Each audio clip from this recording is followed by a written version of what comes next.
Eu passo, então, na sequência, a palavra ao professor André Ramos Tavares para o seu pronunciamento e a sua explanação. Obrigado, ministro. Muito bom dia a todas e a todos. Queria inicialmente agradecer o convite para estar aqui hoje, dizer que é uma grande honra para mim participar deste evento. Queria, então, aproveitar para agradecer na pessoa do ministro Luiz Felipe Salomão, aqui presente, pelo convite, pela possibilidade de estar aqui, nessa mesa com tão ilustres integrantes, meus colegas, aproveitar também para cumprimentá-los, cumprimentar a doutora Paula de Azevedo, o ministro Pedro Cisa Vieira e o nosso ministro André Mendonça, cumprimentar todos e todas presentes, ministro Queiroga, aqui presente, ministro Benedito, enfim, todos e todas, tantos colegas, amigos aqui hoje, nessa nossa discussão sobre as novas fronteiras da construção econômica. Eu acho que tive aqui nessa mesa falando há aproximadamente uns 15 anos atrás. Estou retornando hoje, é uma grande alegria voltar aqui na Faculdade de Direito da Universidade de Lisboa. Fico muito feliz, até pelos meus laços familiares, meus pais são portugueses também.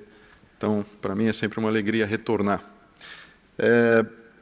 E hoje um desafio especial, falar sobre esse assunto das novas fronteiras da construção econômica.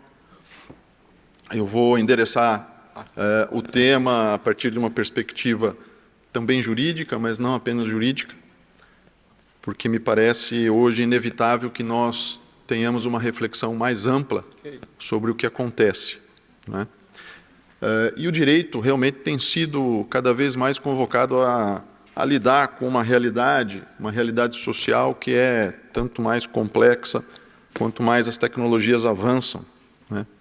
E nós, no âmbito da Faculdade de Direito da Universidade de São Paulo, temos uma linha de recorte, de análise do direito, especificamente do direito econômico, considerando o direito econômico como um método, e não propriamente como um ramo do direito, como mais uma disciplina, mas sim um método de aproximação, portanto, um método de compreensão do próprio direito em geral. Então, não apenas como um modelo de conjunto de normas de regulação da atividade econômica, mas mais do que isso, como uma também imposição para que possamos refletir sobre o próprio direito de uma maneira mais ampla. E é essa perspectiva que eu trago aqui. Juntamente com uma perspectiva também muito importante para nós, de que o capitalismo, como nós o conhecemos, o capitalismo no modelo ocidental, que foi realmente o que nós temos como modelo de sucesso, esse capitalismo não funciona sem o direito. O direito não é um elemento acessório, secundário ao capitalismo, pelo contrário. O direito ele é essencial. O modelo capitalista tradicional, digamos assim, passa pela necessidade do direito, e assim foi construído, historicamente falando, e mais do que isso, hoje esse capitalismo sofre muitas pressões, algumas já foram aqui referidas, inclusive, mas gostaria de trazer especificamente uma, que é uma necessária revisão, talvez, de algumas das regras, ou muito certamente, de algumas das regras, por conta da chamada quarta revolução industrial. E, na minha perspectiva, embora nós tenhamos aí uma constituição econômica que nós não podemos deixar de considerar na sua perspectiva histórica, não podemos ignorar essa perspectiva, essa matriz histórica, ela ainda está preponderantemente fincada no século XX. No Brasil, especificamente, está voltada por um período desenvolvimentista, de Getúlio Vargas, Juscelino Kubitschek, mas hoje nós assistimos a um movimento recente que impõe uma renovação nessa temática. E é preciso, portanto, falar da chamada nova economia, dessa chamada economia digital. Diversas outras denominações já foram atribuídas a esse nosso fenômeno com o qual lidamos diariamente. Então, é essa disrupção provocada pelas novas tecnologias digitais, o Big Data, a inteligência artificial, a internet das coisas, a computação em nuvem, os drones, blockchain, enfim. E, além disso, a chamada cybercultura, né, que vem ganhando os espaços e provocando uma mudança da própria realidade. Basta lembrarmos aqui da questão do metaverso, não é? Então, nós temos hoje, e me parece que esse é o ponto essencial, um novo modelo de negócios dominante. Há um novo modelo de negócios dominante no mercado. E ele tem sido genericamente chamado de nova economia. Alguns falam já de uma economia pós-capitalista, não é? Mas as características desse novo modelo ainda não estão definitivamente traçadas.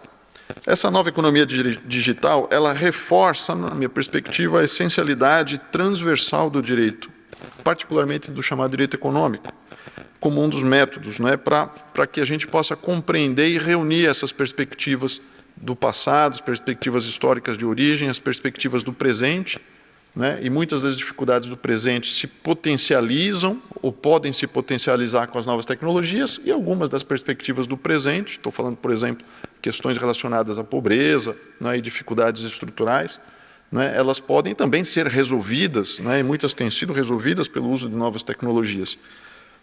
E, a partir daí, pretendo falar um pouquinho sobre, não propriamente o futuro, mas sim sobre os desafios de hoje, né, que vão traçar os rumos do futuro.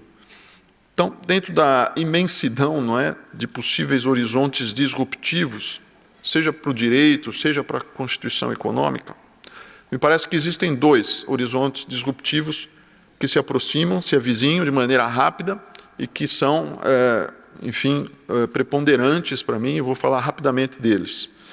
Primeiro, a questão relacionada aos dados, e a segunda relacionada à soberania. No que tange aos dados, não é? Nós temos um novo elemento estrutural da economia. Essa percepção, me parece que é algo absolutamente primordial para compreender o significado do que se quer dizer quando se fala economia digital, não é? Ou nova economia. A ascensão dos dados na sociedade, na dinâmica dessa sociedade atual, significa também a necessidade de reavaliar o papel dos estados e dos governos.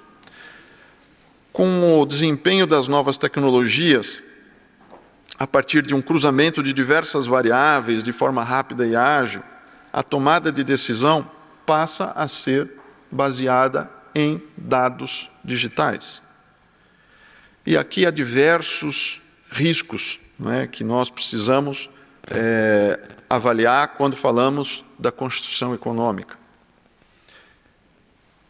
Começo com um primeiro risco, identificado pelo Morozov, que denominou de solucionismo tecnológico, que é o uso intensivo de dados e algoritmos sob a tese de que tudo no mundo pode ser resolvido por um aplicativo, né? Mas não é só. A ascensão dos dados na sociedade faz com que essa sociedade experimente um novo modelo econômico, também cunhado por diversos autores, a partir da ideia de uma obra que já é bastante conhecida, embora recente, da professora Zuboff, de que nós já vivemos numa era de um capitalismo de vigilância, né? O Big Data permite tratar o usuário da internet como uma espécie de commodity, ou seja, uma mercadoria, que também não é propriamente uma novidade na história da humanidade. Mas, a partir da extração dos dados comportamentais dos usuários nas redes e das suas preferências, é possível o cruzamento de dados para a criação e oferta de produtos e serviços. E é por isso, inclusive, que surgiram diversas leis, até recentemente no Brasil, na Lei Geral de Proteção de Dados, até com inspiração em uma das normas europeias. E hoje, nós podemos, inclusive, dizer que a privacidade é muito mais ameaçada por algumas dessas grandes companhias digitais, ou as chamadas plataformas digitais em escala planetária, não qualquer plataforma.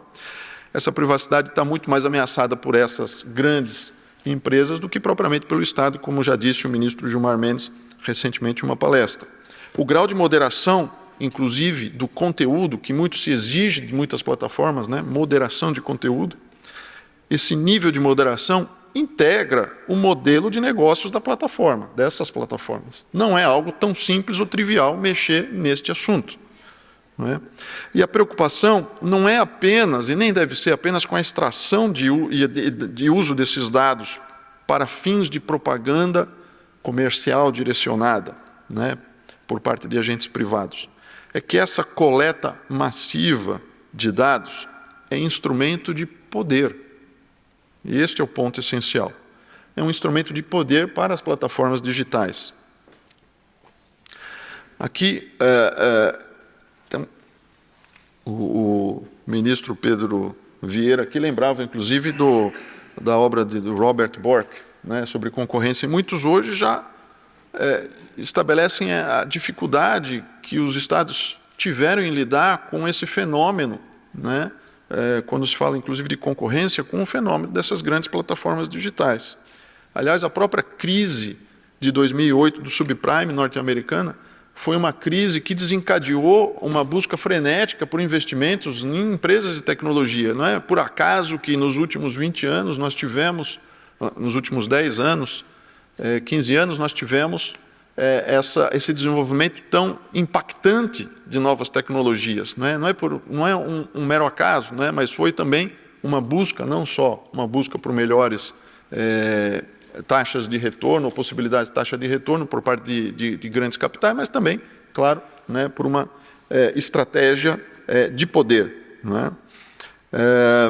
Então, indústrias e serviços tradicionais passaram muito a depender das plataformas digitais para a continuidade dos seus serviços e dos seus produtos, né, tradicionais, né, seja porque dependem hoje da utilização da computação em nuvem, seja porque dependem de estabelecer sensores cuja leitura depende, mais uma vez, né, de inteligência artificial e de computação em nuvem, e assim por diante. Mais ainda, o uso dos dados coletados permite às plataformas promover uma mudança que é comportamental nos próprios usuários. Não é? Também não é só isso. E aqui vem mais um aspecto de uma nova realidade, não é? Que vão se somando novos desafios que vão gerando algumas crises, algumas dificuldades e desafios grandes. Não é? Por dependerem de mais dados e por fazer dos dados o elemento essencial do seu modelo de negócios, as plataformas digitais são permissivas, para dizer o mínimo, as postagens mais chamativas, né? Ou, digamos, as mais escandalosas mesmo, sejam elas verdadeiras ou não. Né? O que importa é que as postagens sejam capazes de gerar uma movimentação massiva de usuários nas redes, com os respectivos cliques, os likes, que alimentam os dados e alimentam a inteligência, o uso da inteligência artificial dessas plataformas. Então, é uma economia que estimula, portanto, a presença digital do cidadão a qualquer custo. Um exemplo disso aconteceu recentemente, não é? No triste episódio em Las Vegas, quando um atirador matou 58 pessoas, né? Isso foi em 2017, e o YouTube recomendava aos seus usuários, por exemplo, vídeos de teorias da conspiração para explicar essa tragédia, justamente por conta do seu modelo de negócios. Né? Segundo um estudo recente, de janeiro desse ano, os usuários brasileiros, por exemplo, entre 16 e 64 anos de idade, passam em média 10 horas por dia na internet, independentemente do tipo de dispositivo usado. O Brasil está em terceiro lugar nesse ranking, fica só atrás da África do Sul e das Filipinas. Portugal, por exemplo, está na 15ª posição nesse ranking. Esse mesmo estudo aponta o tempo médio gasto pelos usuários, no caso dos usuários de Android. No YouTube, 23 horas, no Facebook, no TikTok, 19 horas por mês e no WhatsApp, 18 horas por mês. O algoritmo do TikTok, por exemplo, prioriza vídeos personalizados, baseados em interações anteriores dos usuários, que estimulam certas áreas do cérebro das pessoas, que são previamente identificadas para gerar justamente a dopamina, um neurotransmissor responsável pela sensação do prazer, que vai gerar novas interações e, portanto, mais dependência e, portanto, mais likes e cliques. Não é? E tudo isso dentro de uma lógica em que temos algoritmos que estão protegidos, obviamente, pelo segredo de negócio e por diversas leis protetivas de sigilo. Não é? E, nessa perspectiva, eu já vou encaminhar para o encerramento, nessa perspectiva, os próprios dados e a privacidade passam a ser funcionalidades de certos dispositivos e uma forma de agregar valor ao negócio. E quem percebeu isso recentemente foi a Apple. A Apple criou uma nova funcionalidade, chamada de App Tracking Transparency, que é uma ferramenta de anti-rastreamento de dados dos seus usuários. Quem quiser, aperta o botão e nenhum outro aplicativo pode fazer o rastreamento. Esse tipo de aplicativo da Apple atingiu em cheio o faturamento da Facebook, né, que custou isso custou 12 bilhões de dólares ao Facebook. Então, inclusive, ataques do Facebook em relação à Apple, né, de que a Apple seria uma empresa hipócrita porque faria algo, né, não deixaria os demais fazer o que ela própria estaria fazendo. E com isso, já para realmente finalizar, falar muito rapidamente do outro aspecto, que é a soberania, né, conectada com essa coleta de dados. Não vamos esquecer que as empresas, essas grandes plataformas digitais, são empresas privadas estrangeiras, majoritariamente sediadas nos Estados Unidos, né? As chamadas GAFAM, ou as Big Five. O Google, que hoje é Alphabet, a Apple, o Facebook, que hoje é Meta, a Amazon e a Microsoft, por exemplo, são todas norte-americanas, sediadas, na sua grande maioria, na Califórnia. São mercados exportadores de novas tecnologias e impõem um específico modelo de uso das tecnologias. Esse é um ponto essencial. As tecnologias não têm necessariamente uma ideologia, mas o seu uso, né, ele sim, tem consequências e precisa ser, que precisam ser analisadas. E aqui, né, lembrando o que já foi dito hoje, inclusive, pelo Dr. Pedro, mas já havia sido dito ontem pelo Dr. Durão Barroso, a questão do domínio tecnológico, né? A luta e a disputa pelo domínio tecnológico, que hoje nós assistimos essa disputa entre Estados Unidos e China. E para ficar dentro do meu tempo, né, queria só aqui trazer um questionamento final, porque tudo isto que ocorre hoje, todo esse fenômeno, né, dentro da chamada internet, mas mais do que isso, né, já dentro do que se encaminha para ser uma Web 3.0, né, muito distante daquela primeira ideia mais romantizada da internet que nós tínhamos no seu surgimento, tudo isso está impactando o significado das próprias liberdades econômicas, né, e é isso que nós precisamos, para isso que nós, operadores do direito, também precisamos nos atentar, né. Finalizo, então, com uma expressão de um autor que eu gosto muito, que é o Wisner Sek, que diz o seguinte: a desigualdade material, de riqueza, de remunerações, pode acabar sendo reforçada na questão do acesso digital, porque esse acesso digital está sendo cada vez mais desconstruído e se tornado cada vez menos amplo e acessível. Obrigado pela atenção de todos.